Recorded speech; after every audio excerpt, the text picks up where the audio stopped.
Pada zaman dahulu kala, di sebelah utara kota Garut, ada sebuah desa yang penduduknya kebanyakan adalah petani. Di desa tersebut ada seorang janda muda yang tidak mempunyai anak. Suaminya yang telah meninggal dunia mewariskan harta kekayaan yang melimpah.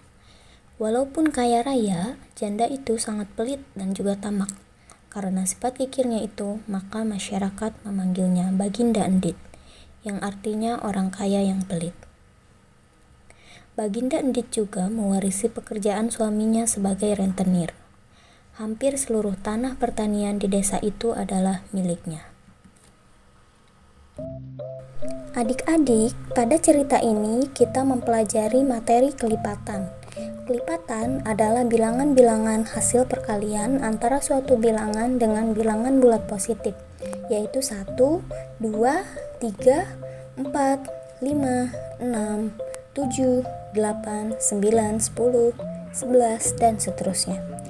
Adapun rumusnya yaitu 1 dikali N, 2 dikali N, 3 dikali N, 4 dikali N, 5 dikali N, dan seterusnya sesuai dengan jumlah kelipatannya. N di sini yaitu angka yang mau dikali lipatkan.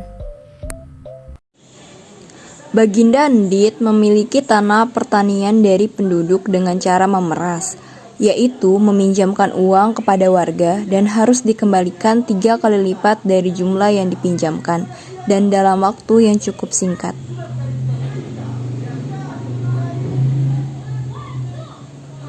Assalamualaikum Baginda, permisi, saya sedang butuh uang untuk membeli pupuk. Kiranya Baginda mau meminjamkan uang kepada saya. Boleh saja, asalkan pengembaliannya nanti harus 3 kali lipat dari yang dipinjam. Berapa uang yang mau kau pinjam? 30.000 Baginda. Dari cerita tersebut, warga satu meminjam uang 30.000 rupiah.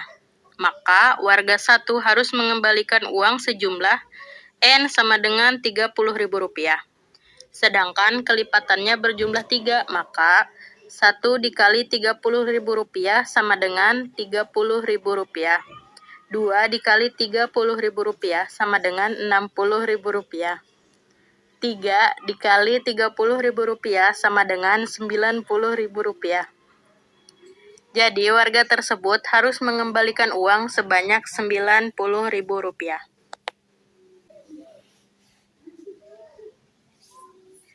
Suatu hari, Baginda Endit sedang sibuk menghitung emas dan perhiasannya. Tiba-tiba di depan rumah datanglah seorang nenek tua menggendong bayi. Nenek itu meminta sedikit makanan. Baginda Endit, kasihanilah kami, sudah 2 hari kami tidak makan. Tetapi Baginda Endit mengusir nenek itu dengan suara bentakan. Enak saja mau makan tinggal minta-minta. Pergi sana. Namun nenek bersama memohon agar diberi sesuap nasi untuk bayi yang sedang menangis itu. Baginda Endit masuk ke dalam rumah, tapi ia malah mengambil seember air dan menyiram nenek itu. "Biar rasakan itu perempuan tua," seru Baginda Endit. Esokan harinya, beberapa warga bersama ke rumah Baginda Endit untuk meminta air di sumurnya Endit. "Tolonglah kami, biarkan kami mengambil air di sungai Baginda untuk kami pakai memasak," pinta seorang warga. Baginda Endit, "Hai kalian semua, aku tidak mengizinkan kalian mengambil air di sumurku. Pergi sana." Tidak lama setelah kepergian warga, datanglah seorang kakek tua yang membawa tongkat meminta setenggak air minum kepada Nyi Endit. "Kakek, tolonglah saya Bu, saya kehausan. Dari tadi belum minum, bolehkah saya meminta airnya?" Nyi Endit yang sedari tadi sudah kesal, kemudian mengusir kakek tua itu. Nyi Endit bahkan mendorong kakek tua itu hingga terjatuh, dan tongkat yang kakek itu pegang tertancap ke tanah saat menahan kaki tua itu bersamanya terjatuh.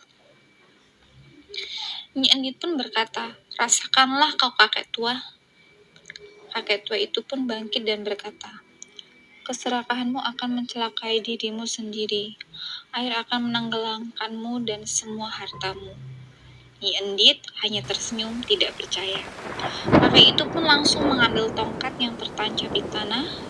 Seketika air muncul dari tanah dan tidak berhenti. Nyi Endit pun panik dan buru-buru menyelamatkan harta bundanya, namun air lebih cepat naik dan menenggelamkan seisi rumah.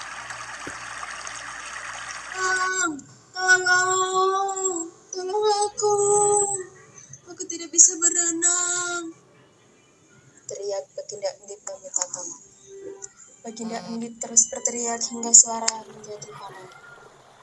Namun tak seorang pun yang bersama menolongnya karena seluruh warga telah pergi meninggalkan desa. Baginda Endit tenggelam bersama seluruh harta kekayaannya.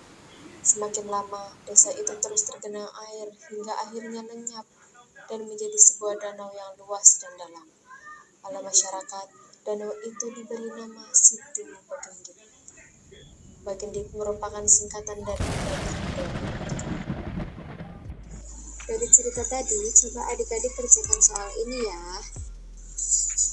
Soal yang pertama, berdasarkan dengan Situ Bagendit, dahulu seluruh penduduk harus menjual hasil panennya dengan harga yang murah kepada Baginda. Dan jika penduduk kehabisan pasokan padi, maka harus membeli lagi kepada Baginda Endit dengan harga yang mahal. Jika penduduk menjual padi dengan harga Rp8.000 per kilogram dan dijual lagi oleh Baginda Endit dengan harga 5 kali lipat, maka berapa harga padi tersebut setelah dijual Baginda Endit? Mari kita kerjakan soal di atas ya adik-adik. Nah, diketahui harga padi awal Rp8.000 per kilogram dan Baginda Endit menjual lagi padi dengan harga 5 kali lipat. Yang ditanya, berapa harga jual padi tersebut jika dijual oleh Baginda Endit? Jawabannya N sama dengan Rp8.000, jumlah kelipatannya sama dengan 5, maka 1 kali 8.000 sama dengan 8.000, 2 kali 8.000 sama dengan 16.000, 3 kali 8.000 sama dengan 24.000, 4 kali 8.000 sama dengan 32.000, 5 kali 8.000 sama dengan 40.000. Jadi Baginda Endit menjual padi tersebut dengan harga Rp40.000. Lalu lanjut ke contoh soal nomor 2. Jika seluruh penduduk diharuskan mengembalikan uang pinjamannya sebanyak 3 kali lipat, maka berapa jumlah uang yang harus dikembalikan jika ada seorang penduduk yang meminjam uang sebesar Rp45.000 kepada Baginda Endit? Jawabannya yaitu diketahui jumlah uang pinjaman sebesar Rp45.000 dan jumlah yang harus dikembalikan sebanyak 3 kali lipat. Yang ditanyakan, berapa jumlah uang yang harus dikembalikan tersebut? Jawab, N sama dengan Rp45.000 dan jumlah kelipatannya yaitu 3. Maka 1 kali 45.000 sama dengan 45.000, 2 kali 45.000 sama dengan 90.000, 3 kali 45.000 sama dengan 135.000. Jadi uang yang harus dikembalikan yaitu Rp135.000.